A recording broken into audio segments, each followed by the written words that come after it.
अब छोड़ द तू फेरा में रहल हो जानू मन जा तू हमार कहल हो।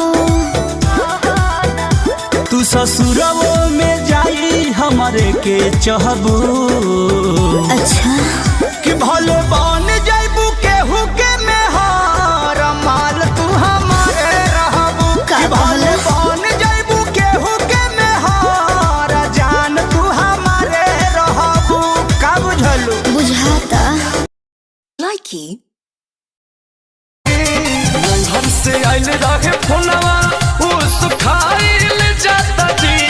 राजा जी हमको दोई बराइल जाता जी। राजा जी हमको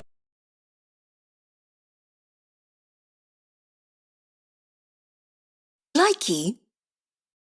कच्चे जवा Likey.